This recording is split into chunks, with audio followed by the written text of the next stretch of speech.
Bonjour à tous. Bonjour à tous. Moi c'est Julie. C'est Agathe. Et aujourd'hui c'est reparti pour un épisode 3 de L'anglais et le français sont des langues sœurs.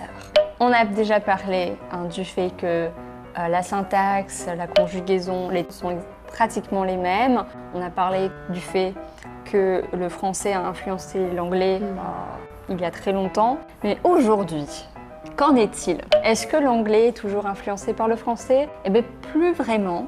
C'est l'inverse qui se passe. Alors, comme vous le savez, l'anglais, c'est une langue importante dans le monde international aujourd'hui, du fait de la mondialisation. Oui. Donc, toutes les langues n'échappent pas à être influencées par l'anglais. Voilà.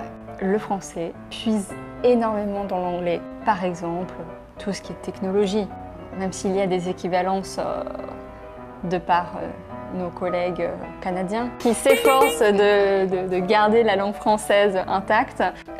On va parler par exemple d'un smartphone. Smartphone. Voilà, on va parler de MP3. En fait, c'est depuis que les technologies ont commencé, donc même genre les Walkman. Ah oui, bah oui, Walkman, yeah. Même si c'est un produit japonais, mais ils ont quand même genre fait le choix d'utiliser l'anglais et on a utilisé, c'est une marque en soi, donc les marques vont rester. Ouais, iPad, tout ça. L'iPad, tout ce qui est iPhone. Alors ce qui est marrant, c'est qu'on va des fois on va garder un peu la prononciation anglaise, donc tout ce qui est I. Ah oui, c'est vrai. Mais on va prononcer certaines choses très français. Non, par exemple les smartphones. Encore une fois. Smartphone. Voilà. Très sexy. Oui. Et au-delà même des technologies, ça va être vraiment tout ce qui est dans le corporate, tout ce qui est business, d'ailleurs, tout ce qui est dans le travail. Ah, je suis overbookée. Ouais, c'est mignon. Ouais, je fais du business à l'étranger. Oh. Je te rappelle, je suis en conf call. Oh. Ouais. Il y a quoi d'autre? J'ai un meeting, ça oui, se un dit, meeting. meeting. Alors qu'on a le mot réunion.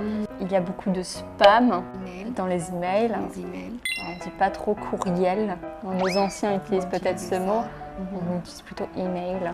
Ouais, tout ce qui est du domaine de la mode aussi. On voit les jeunes Français maintenant qui disent « Ah, il a un bon look !» Ah ouais, j'adore ton look. J'adore ton look. C'est très street style tes chaussures. Ouais. T'es fashion. Ah ouais. Mais d'ailleurs, les Taïwanais ils disent ça aussi. Fashion. Ouais. Ils ont fashion.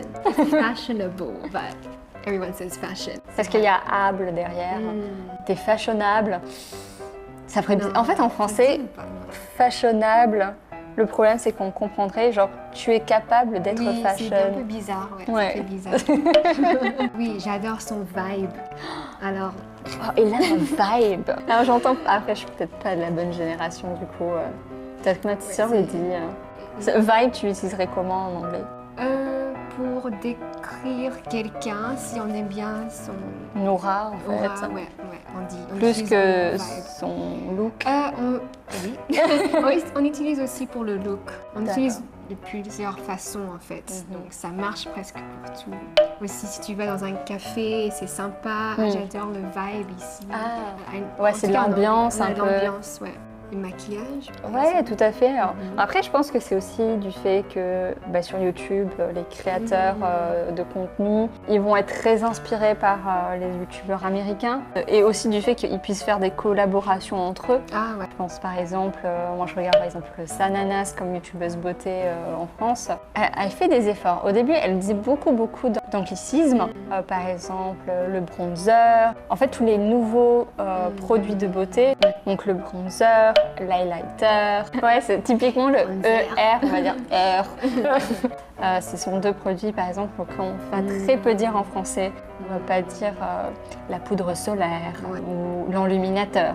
Donc, après, je pense qu'il y a quand même des efforts qui sont faits aujourd'hui. Je pense aussi que c'est les marques françaises qui, quand ils collaborent avec des youtubeurs français, leur demandent maintenant de le prononcer en français. Ah, d'accord. Je pense que c'est un peu pour promouvoir le glamour à la française. Ah oui. Après, c'est les Anglais qui vont emprunter ça. Tu crois? Peut-être. On va facilement l'entendre dire ah, aujourd'hui on va faire un tuto make-up, pas le maquillage bizarrement.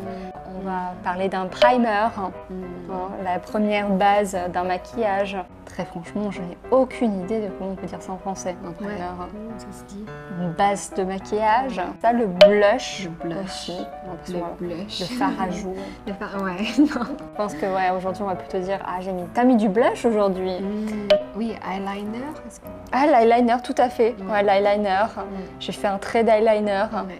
C'est rigolo. Waouh, tu fais tellement bien. Je suis jalouse. Aujourd'hui, on va faire un trait d'eyeliner très simple, très facile à reproduire. Aujourd'hui.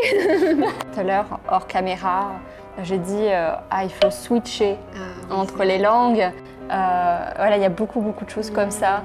Si vous apprenez le français, dans les livres, vous allez voir que du vocabulaire français. Quand vous allez passer un examen, il faut bien sûr parler que en français. Hein. Si vous dites moi j'ai du mal à switcher entre les langues parce que quand je fais du business, je pense que je suis overbookée. Ouais, je suis overbookée. J'ai pas d'eyeliner. Je vais faire un burn-out. Je n'ai pas d'eyeliner. C'est ça.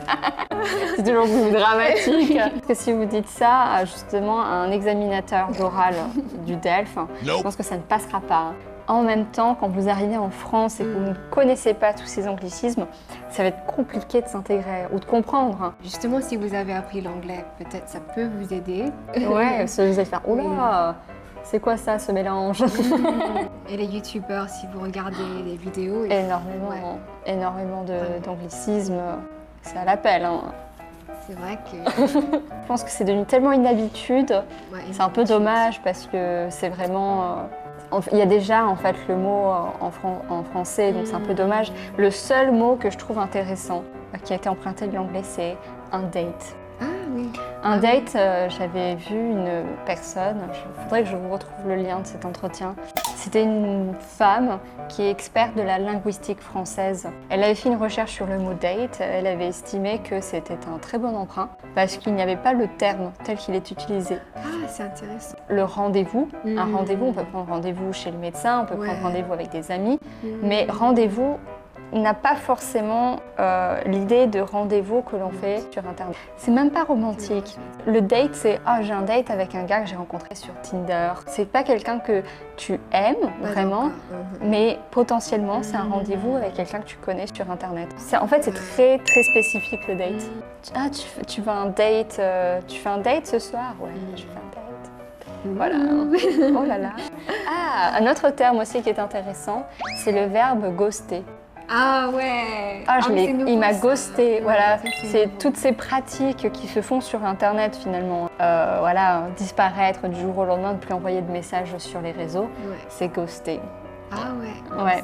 Donc voilà, si vous connaissez d'autres mots comme ça qui ont été volés aux Anglais, aux anglophones, n'hésitez pas à nous les dire. Moi, j'adore lire vos commentaires. Puis en tout cas, pour nous, c'est tout pour aujourd'hui. Et on se retrouve très prochainement pour une autre vidéo. Salut! Et soyez gentils. Soyez gentils. Salut! Be nice. Be nice.